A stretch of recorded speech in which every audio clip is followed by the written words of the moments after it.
Vamos a estar mirando Marcos capítulo 1,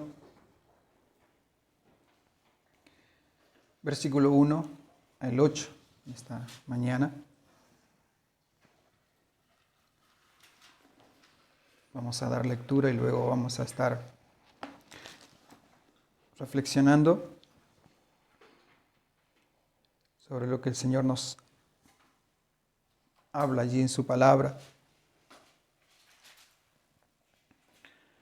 En el nombre de Jesús.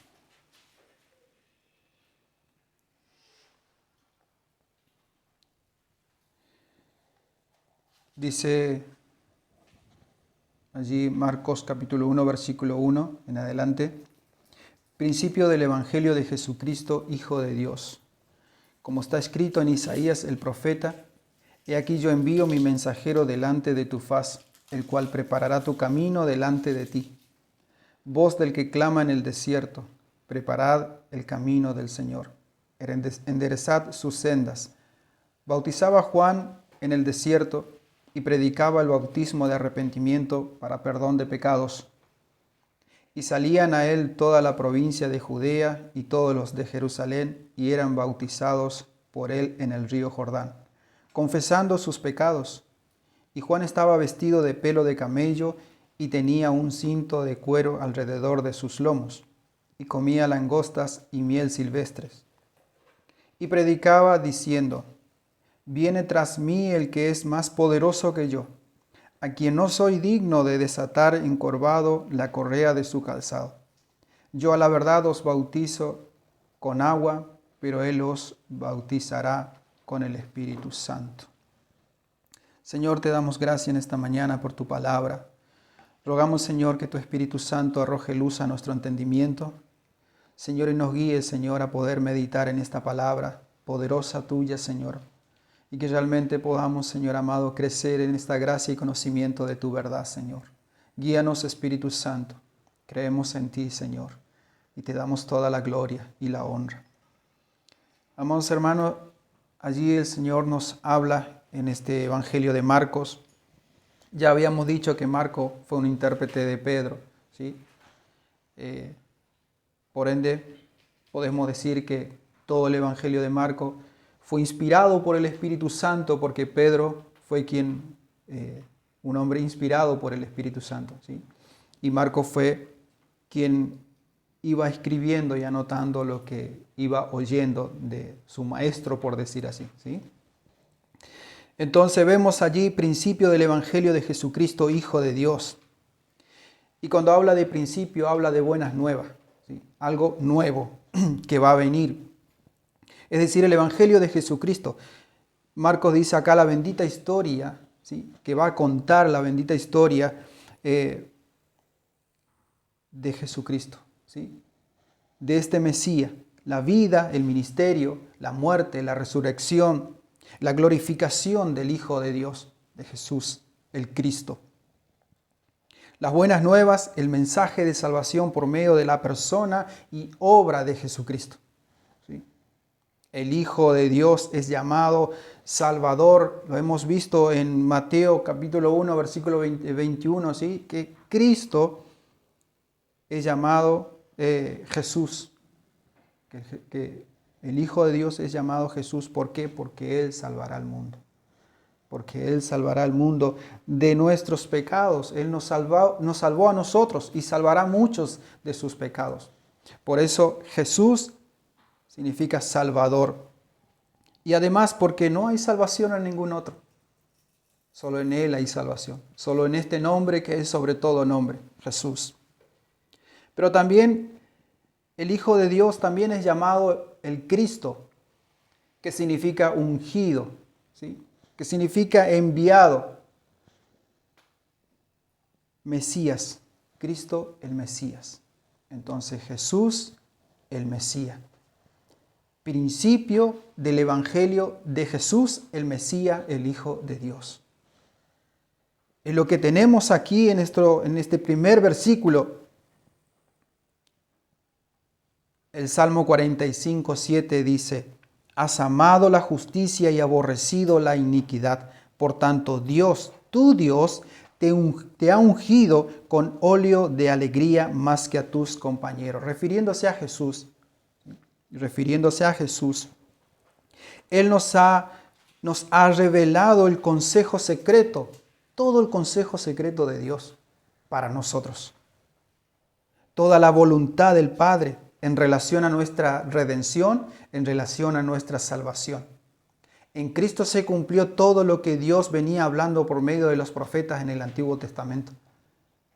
Él nos reveló, Cristo nos mostró, nos dijo, este es el mensaje, estas es las buenas nuevas que años se venía profetizando, se venía hablando, se venía declarando en el Antiguo Testamento.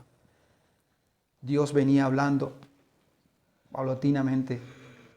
Uno tras otro profeta venía ministrando y hablando la palabra del Señor, trayendo ese mensaje. ¿Sí? Hablando del Mesías, de Jesús, del Cristo, de quien iba a salvar al pueblo de Israel. Claro que muchos de ellos creían que solamente el Mesías iba a venir a salvar solamente a ese grupo de personas, solamente a Israel, solamente a Israel. Pero entendemos en el Nuevo Testamento que Jesús vino por todo su pueblo, y por todo su pueblo que no está solamente allí en Israel, sino está en todo el mundo. Por eso la palabra en muchos lugares nos habla de que Él vino a salvar al mundo, que Él vino a salvar a muchos, refiriéndose a su pueblo, no a toda la raza humana, sino a su pueblo. Entonces, vemos aquí que Marcos nos muestra este punto importante, que Jesucristo es Jesús, el Mesías, el Hijo de Dios, y que se venía hablando y se venía profetizando todo esto durante todo el Antiguo Testamento. Dios venía revelando el mensaje de salvación. Jesús aparece en todo el Antiguo Testamento. Es maravilloso como uno va encontrando en el Antiguo Testamento a Jesús y va viendo el Nuevo Testamento y cómo uno va entendiendo lo que Dios nos va mostrando. Por eso es importante, hermanos, que a veces uno separa el Antiguo Testamento con el Nuevo Testamento y le pone a un Dios en el Antiguo Testamento y a otro Dios en el Nuevo Testamento, pero es el mismo Dios, es el mismo Salvador que se venía anunciando desde la antigüedad, desde antes de nosotros. Él nos ha revelado entonces todo el consejo secreto y toda la voluntad del Padre en relación a nuestra salvación, a nuestra redención. Él es el sumo sacerdote que con su sacrificio único nos ha redimido e intercede continuamente por nosotros delante del Padre. Esa es su tarea, ese es su deber. Él vino, nos presentó al Padre. Dijo Jesús, nadie vio al Padre, solo el Hijo, el que vino de Él, vio al Padre. Y aquel que le ve al Hijo, le ve al Padre. ¿Sí? Nosotros no vemos a Jesús físicamente, pero lo podemos ver a través de su palabra, porque su Espíritu Santo es el que nos revela, que nos muestra a través de la palabra. Al Padre, al Hijo y al Espíritu Santo, a este trino Dios, a la deidad de Dios, nos muestra su palabra, nos revela. Por supuesto que lo espiritual se discierne espiritualmente.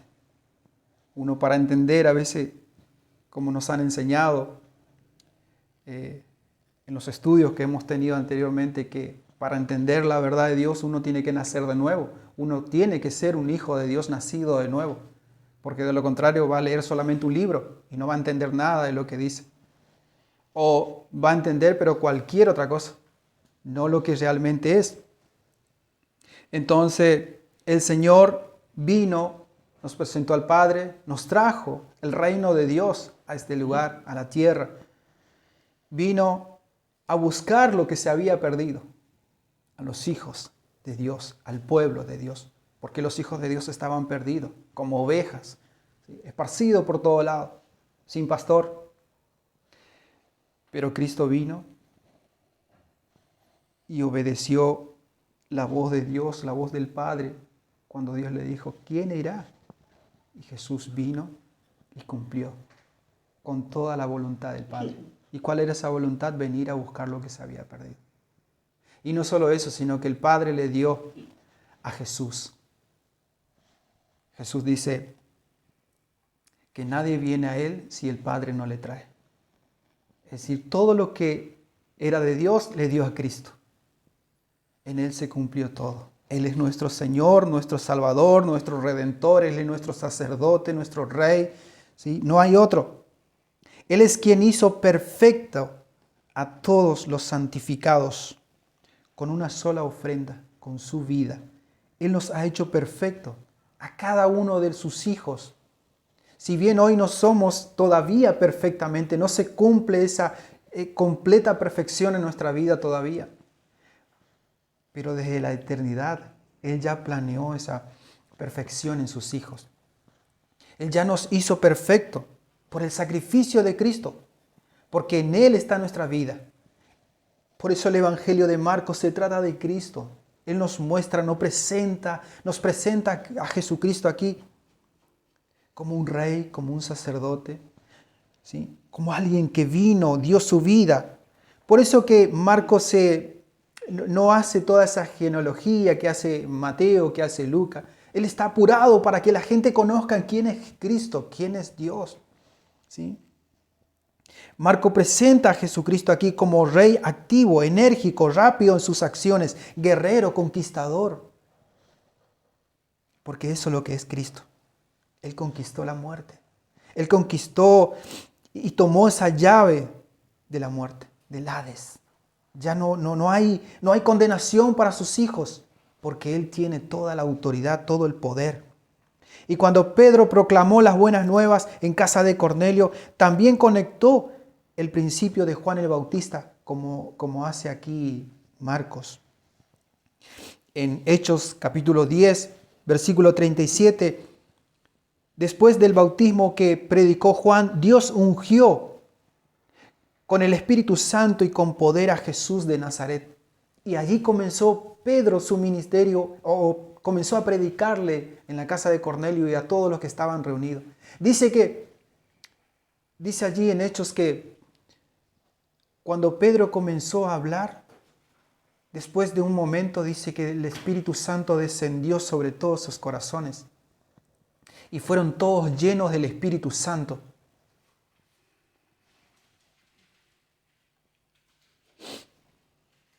A nosotros en otro tiempo nos han enseñado que debíamos de bautizarnos primero antes de recibir el Espíritu Santo.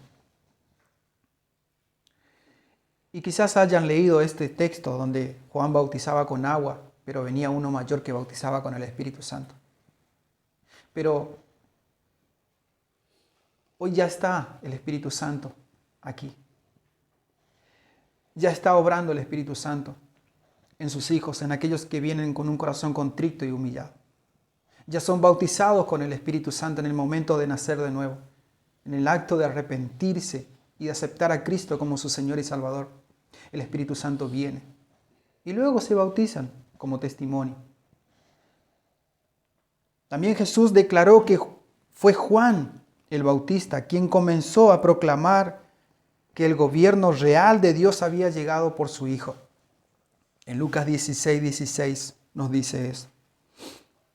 Las buenas nuevas acerca de Jesucristo, el Hijo de Dios, se iniciaron con Juan el Bautista. Fue Juan quien, según fue predicho, preparó el camino para el advenimiento de Cristo. Ahora bien, el principio del Evangelio de Jesucristo es las buenas nuevas de salvación a todos aquellos que creen. Que creen y que le aceptan como su Señor y Salvador.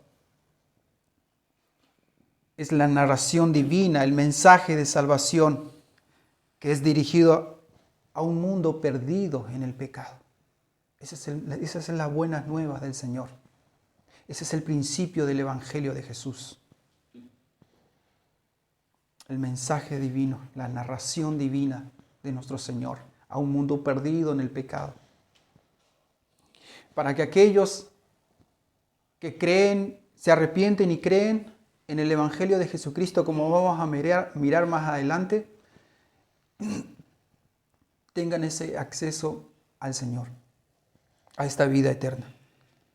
La parte más importante de estas buenas nuevas no es lo que nosotros hemos de hacer, ¿sí? No es lo más importante que lo que nosotros podemos hacer,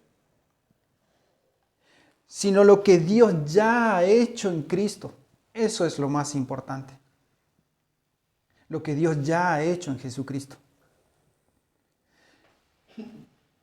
Dios ha hecho todo en Cristo, para Él, por Él, para su gloria. ¿Sí?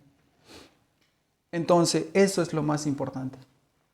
Porque nadie viene a Cristo si Dios no le trae. Entonces, lo más importante acá es lo que Él ha hecho, no lo que nosotros podamos hacer. Lo que Dios ha hecho para salvar a los pecadores. Eso es lo más relevante de estas buenas nuevas. Lo más importante. Isaías 49 al 11 habla tocante al Mesías. Súbete sobre un monte alto, anunciadora de Sión. Levanta fuertemente tu voz. Ved aquí al Dios vuestro. He aquí que Jehová el Señor vendrá con poder, su recompensa viene con él y su paga delante de su rostro. Como pastor apacentará su rebaño y en su brazo llevará los corderos y en su regazo los llevará suavemente a las recién nacidas. Isaías 49 al 11. Tocante a lo que Cristo iba a venir a hacer. Cuán hermosos son sobre los montes los pies del que trae alegres nuevas, del que anuncia la paz, del que trae nuevas de bien, del que publica salvación, del que dice, tu Dios reina. Isaías 52, 7.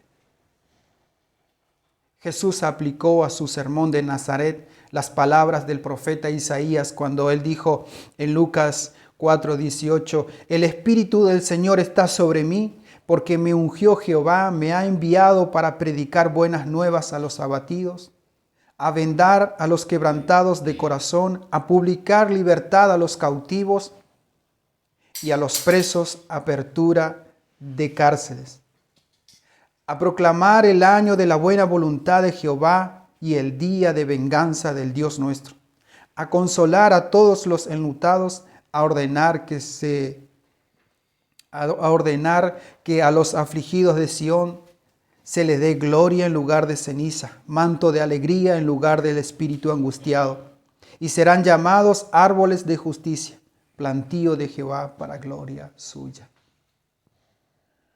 Jesús aplicó esta palabra sobre él, porque él es el ungido de Jehová, él es el Mesías. Y esta profecía se cumplió en él. Él es quien vino, quien curó, quien sanó, quien vendó las heridas. Él es quien sacó a los presos de las cárceles, los que estábamos presos en esa esclavitud del pecado, presos bajo el poder y el dominio de Satanás y este mundo.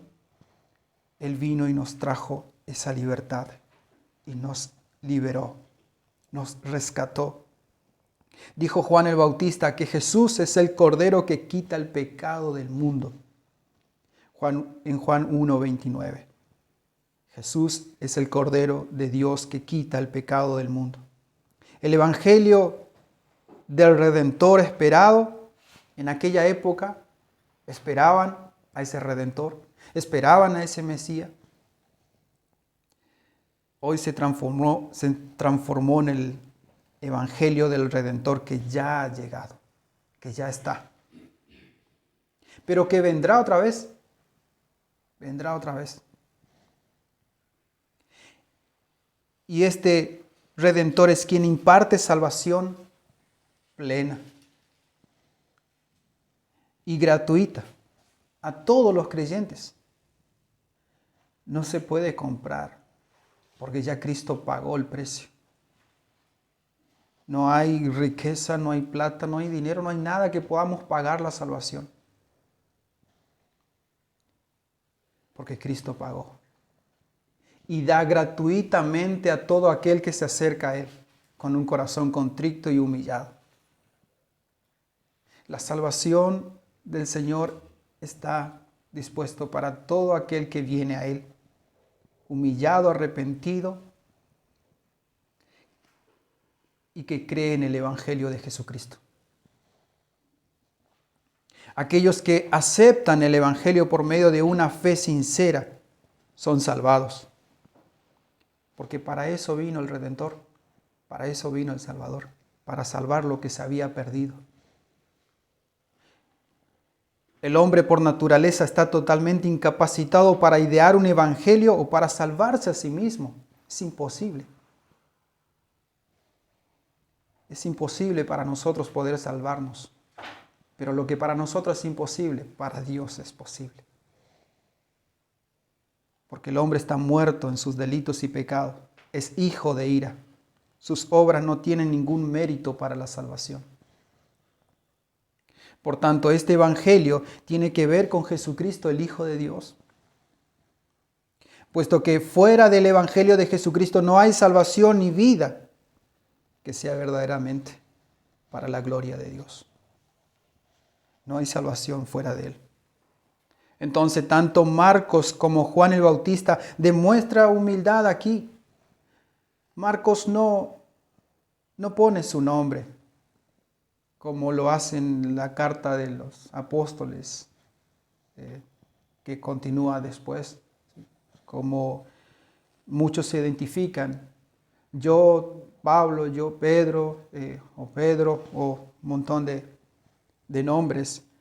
Marcos aquí, al igual que Juan, demuestran humildad porque dirigen la atención de todo, no hacia ellos mismos, sino hacia su Señor, hacia su Redentor. Juan el Bautista, por ejemplo, dice en Juan 3:30, es necesario que Él crezca, pero que yo mengüe.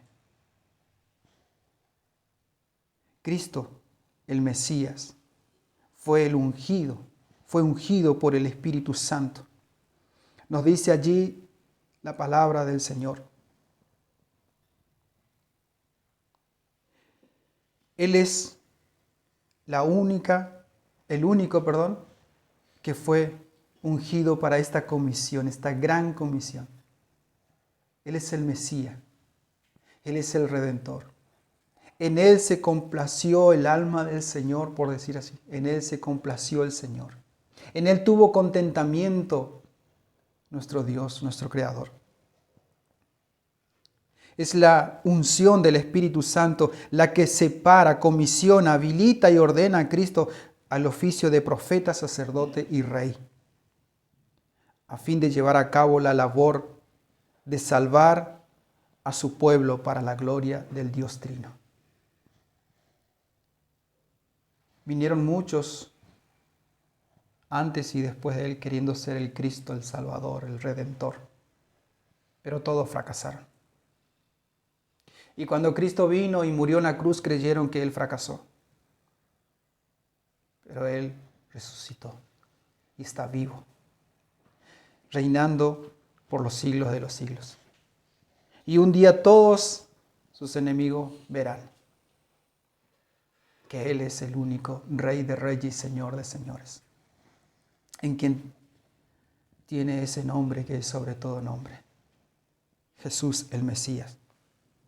De manera que el Evangelio de las buenas nuevas de Jesucristo, el Hijo de Dios, ocurrió, como dice allí, en el versículo 2, tal y como está escrito en Isaías el profeta. Estamos leyendo allí Marcos capítulo 1. He aquí yo envío mi mensajero delante de tu faz.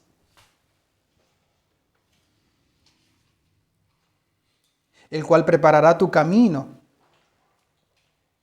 Este mensajero es de quien se dice en Malaquías 3:1, voz de uno que clama en el desierto, preparad el camino del Señor, enderezad sus sendas.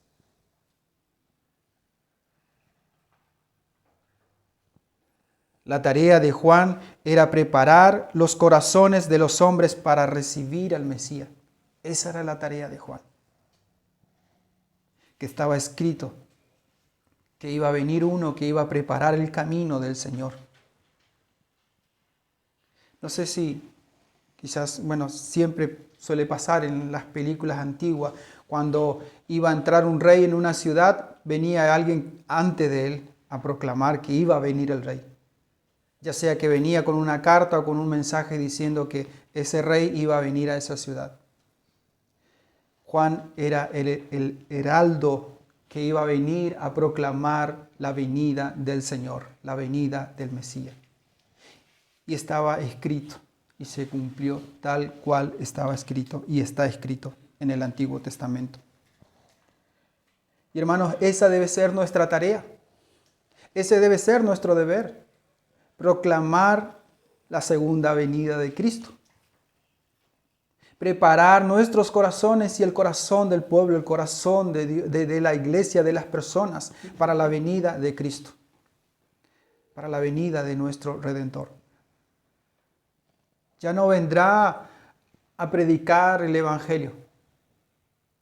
Ya no vendrá a buscar lo que se había perdido, sino que vendrá a lo que ya rescató, a lo que ya salvó en su primer venida. Él vendrá, ¿sí?, con su poder, ya no como un humilde pobre nacido en un pesebre, sino vendrá como Rey de reyes, Señor de señores, con todo su esplendor, su majestad, con toda su gloria, sentado en su trono, y enviará a sus ángeles a recoger de un lado sus ovejas y de otro lado las cabras.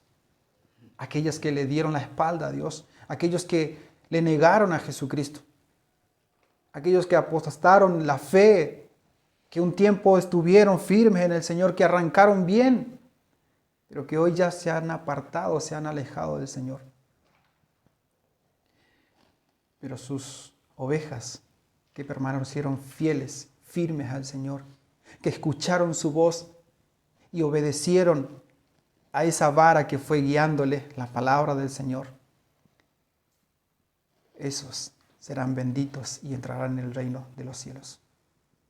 Pero para el resto será el castigo, el juicio. Que el Señor nos ayude a preparar nuestro corazón en primer lugar y que podamos proclamar las buenas nuevas del Señor para preparar el corazón de las personas para su segunda venida. Debemos preparar el camino para su segunda venida. Que haya un cambio completo en la mente, en el corazón. Enderezar las sendas.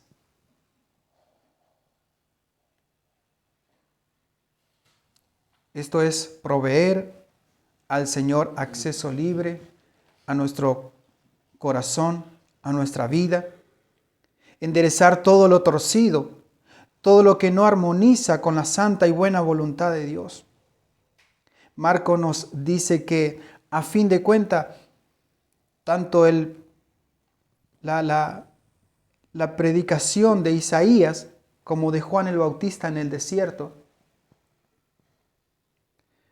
a través del cual debían abrirse ese camino para el Señor, ¿sí? El corazón del hombre es ese desierto. Estos hombres de Dios estuvieron en el desierto proclamando a alta voz la venida del Mesías, llamando al arrepentimiento y al bautismo. Y ese desierto es el desierto que hay en el corazón del hombre, vacío, muerto en sus delitos y pecados. Y nosotros debemos de proclamar a viva voz el Evangelio de Jesucristo. Es la tarea que el Señor nos encomendó. Id por todo el mundo y predicad el Evangelio a toda criatura. Aquel que cree será salvo, el que no será condenado.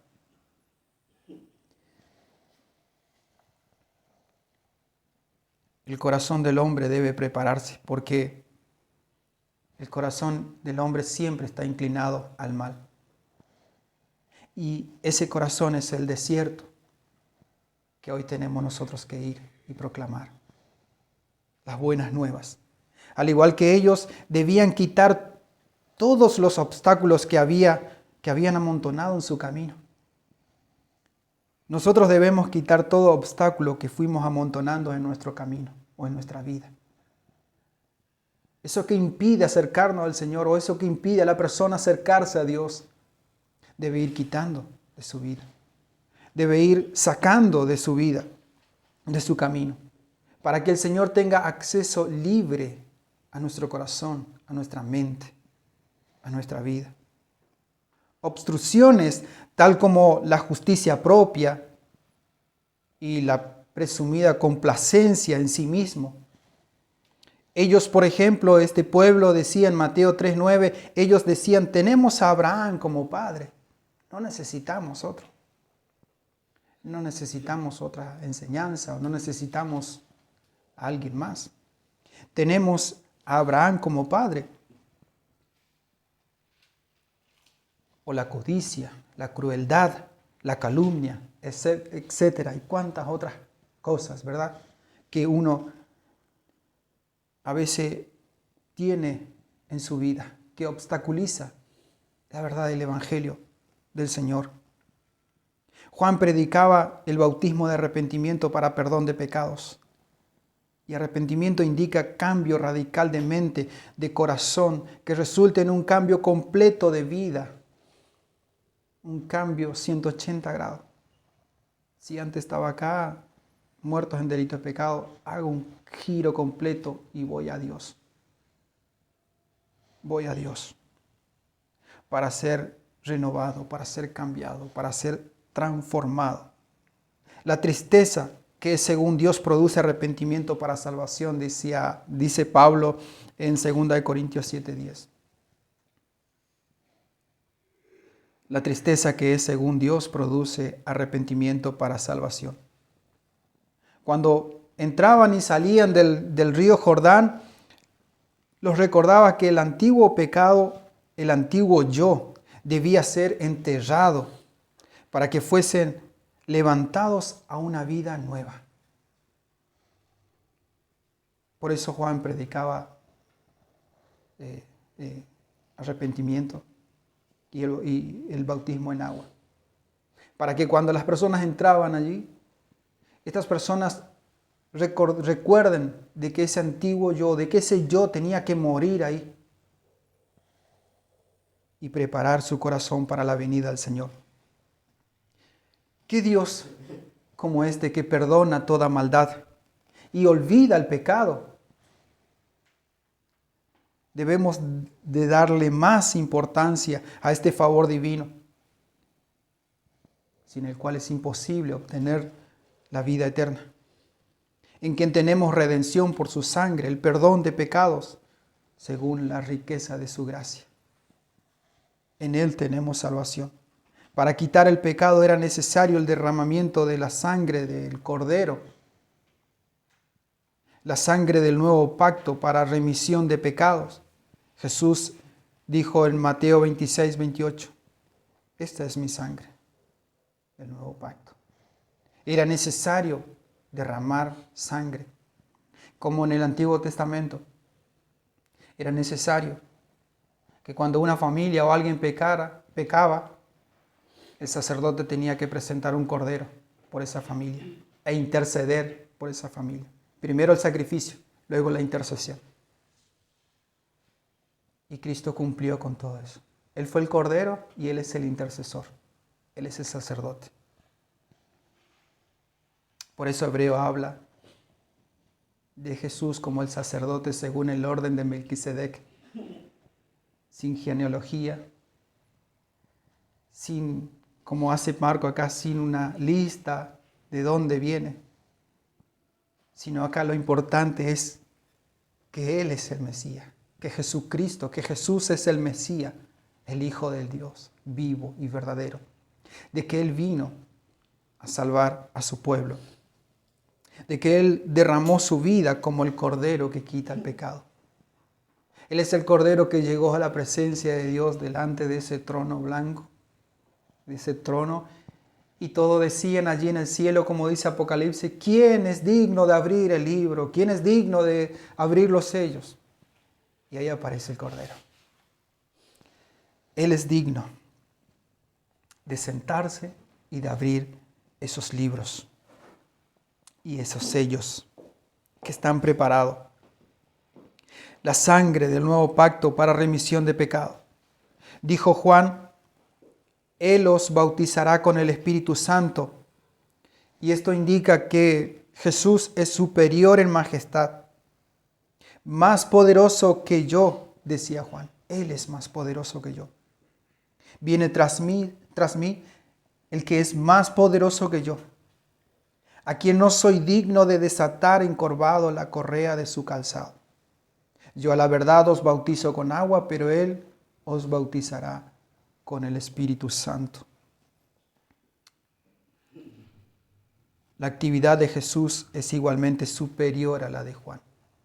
Juan simplemente era un vocero, un heraldo, alguien que proclamaba la venida de Jesús. Nosotros también somos servidores del Señor. Él es el que tiene el poder, la autoridad, la majestad. Nosotros somos solamente servidores, humildes servidores. La misma humildad que tuvieron estos varones debemos de tener nosotros. Juan el Bautista reconocía la superioridad de Jesucristo, el Hijo de Dios. No soy digno de desatar la correa de su sandalia. Reconocía la diferencia entre lo infinito y lo finito. Reconocía la diferencia entre lo eterno y lo temporal, entre la luz verdadera y quien posee esa luz, o a quien se le da esa luz. Jesús es esa luz verdadera. Pablo nos enseña a que nada hagáis por contienda o por vanagloria, antes bien con humildad, estimándonos cada uno a los demás como superiores a él mismo o a nosotros mismos. Que haya el sentir que hubo también en Cristo Jesús, el cual siendo en forma de Dios no estimó el ser igual a Dios como cosa que aferrarse, sino que se despojó a sí mismo, tomando forma de hombre, y en esa condición se humilló a sí mismo. Filipenses 2, 3, 5 y 6. Nada hagáis por contienda o por vanagloria, antes bien con humildad.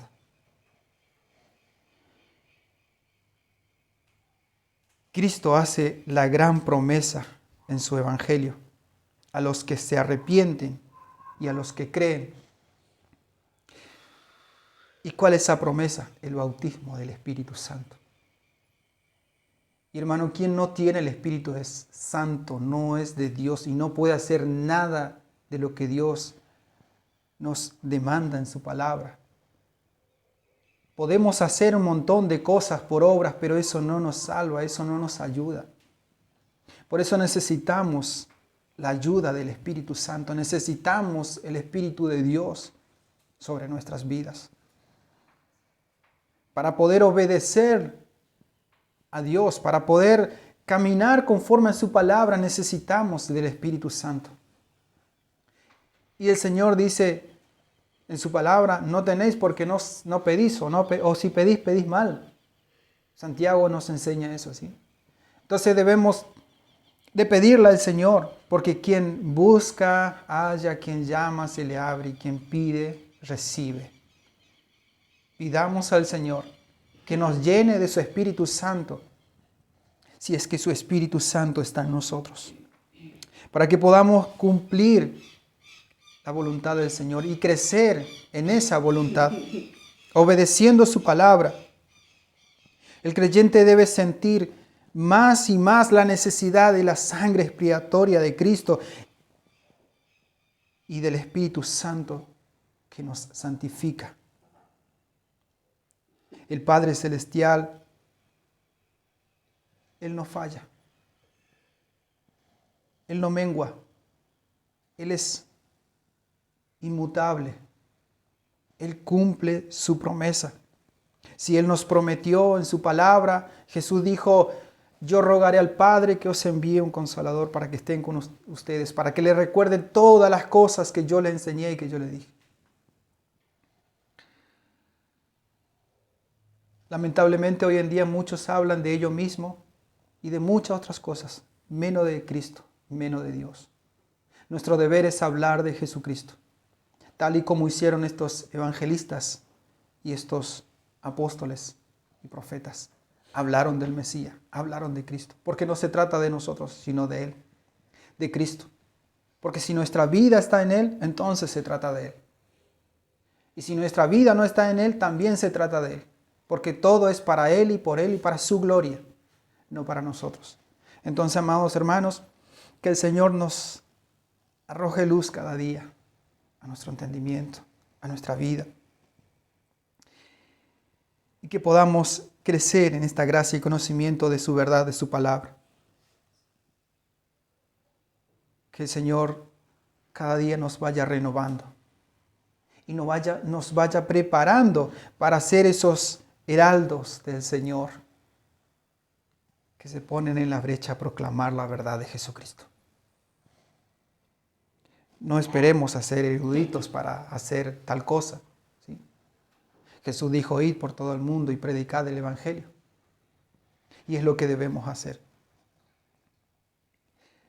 Muchas veces nosotros o yo me presentaba yo primero. Yo soy fulano, tengo esto, tengo esta casa, tengo esta familia, tengo todo esto, tengo este trabajo.